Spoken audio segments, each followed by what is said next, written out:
much, ladies and gentlemen, for watching this video, and please welcome back to my political analysis for today. So in this video, I just want us to talk about Raila Amolo Odinga's endless jealous over William Samoei Ruto's success politically and also through the development projects that William Samoei Ruto has initiated so far as the President of the Republic of Kenya. So just in case you are currently watching and you haven't subscribed, I'm just requesting you to please support me by subscribing, and also you can press the notification bell so that at least YouTube can automatically update you by sending you the notifications immediately I post a video here. And to my returning subscribers, I really want to appreciate you for your continued support. You can also give this video a like. Just press the like button so that YouTube can recommend this video to reach out to others so that we can grow together this platform. So having said that, let us go straight to our analysis for today. First of all, let's begin by when William Ruto was officially sworn in to take over as the President of the Republic of Kenya. During that time, Raila Amolo Odinga together with the Azimio la Umoja Alliance were very much busy running up and down, trying to now reconsider themselves to try and come up with another political idea. So they were busy crafting another petition actually to challenge William Samoei Ruto's win and to try and nullify William Ruto's win at the Court of East Africa. But I don't know how it went, and I don't know how they reached to that conclusion and what happened to their case at the courts of the East African. I personally believe that immediately William Ruto was sworn in as the president, immediately Raila Odinga lost the petition at the Supreme Court of Kenya. He should have come out clean to say that, okay, to concede actually, first of all, to concede defeat, and secondly, to take over as the opposition leader. Instead, Raila Odinga, what he was doing, he was going out there to issue out some political threats and intimidation, pointing out fingers at the Supreme Court judges because of how they conducted that petition. By that time, I remember very well, William Ruto, within the next 24 hours, immediately was sworn in as the President of the Republic of Kenya. He took over that opportunity to officially, appoint the 6 judges who were rejected, the 6 judges of the High Court of Kenya who were rejected by the former head of state, Uhuru Kenyatta. So that is where the jealousy of Raila Amolo Odinga comes in. I expected when you lost the election, you should have done what is right. Secondly, ladies and gentlemen, William Ruto now came out clean to remove the subsidies to consumption or on consumption products, and instead introduced the subsidies to the production. That is why now we saw the prices of fertilizers became cheap from 6,500 to 3,500 so that it can be affordable to the farmers. That is why we saw majority of farmers going out there to plant their crops, and their farming activities became at least cheaper and very much affordable. But by that time, ladies and gentlemen, Raila Amolo Odinga was busy opposing thoroughly William Samoei Ruto's move on removing the subsidies on consumption.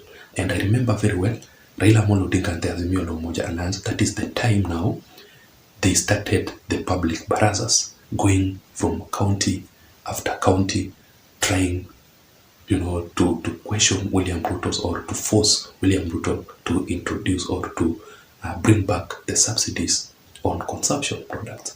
So when the farmers were out there on their farms trying to solve the issue of hunger in the country by improving the production, because they have been offered very cheap fertilizers, Raila Amolo Odinga and the Azimio la Umoja Alliance, they were very much busy wearing some sufurias, putting some sufurias on their heads, calling out for public barazas Of course, it was like the demonstrations. You know, those are the kind of issues that Raila Odinga was opposing. But currently, as we speak, ladies and gentlemen, the production has become successful, and in a few days to come, I know that very well because of the rains, because the farmers were boosted by William Ruto, the production will actually increase and the food prices will go down. So basically here, William Ruto was going for a long-term, solutions to the issue of hunger in the country. Thirdly, ladies and gentlemen, William Ruto went ahead to remove Kenyans, millions and millions of Kenyans from the CRB.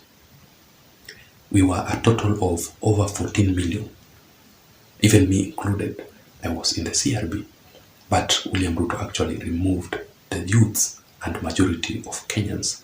And I remember very well, William Ruto held a meeting together with the Safaricom CEO and the top official leaders in Safaricom department, and the Fuliza interest rates were actually reduced because of William Ruto's,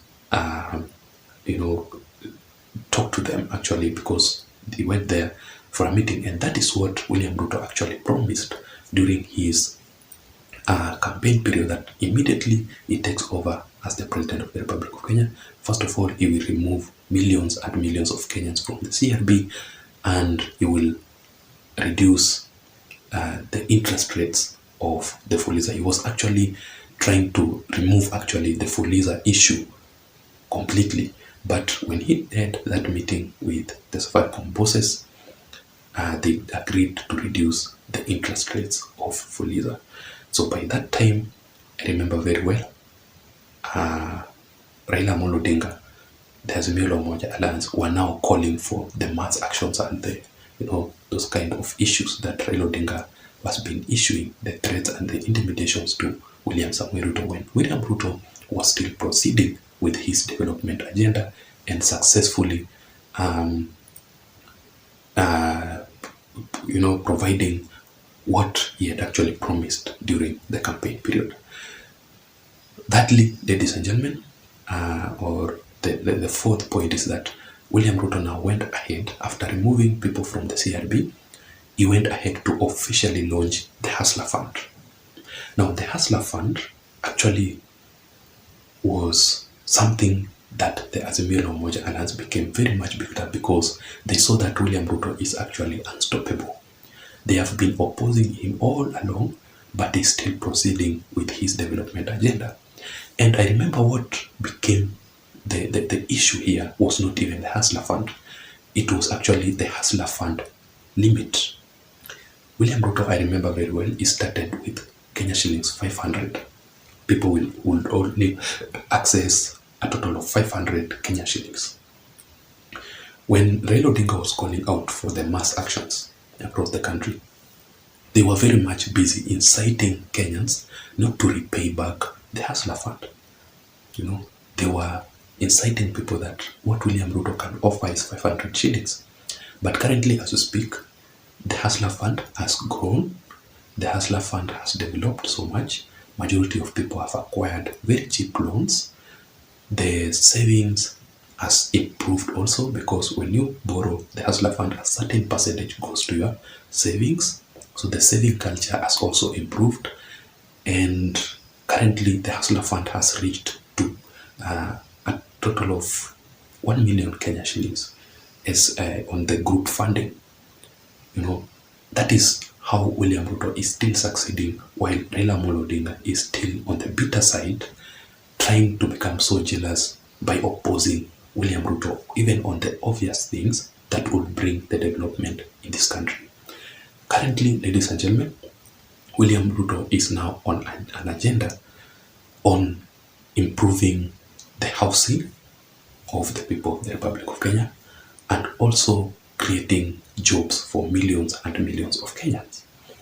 On the finance bill issue, that is what you are seeing Raila Odinga is currently doing, as usual, issuing very much intimidations and threats. You saw Raila Odinga recently talking, saying that If the finance bill will pass, it will call for mass action and the demonstrations. We saw Kalonzo Musyoka speaking yesterday, calling out for the return of tear gas, simply because this kind of leaders are very much bitter, because they know very well that the finance bill will pass and William Ruto is actually unstoppable on his development agenda of this country. So that was it, ladies and gentlemen. I don't know what you think. Let me hear your thoughts on the comment section below. Otherwise, I don't have much. Thank you so much for watching. Until next time, my name is Json. Bye bye.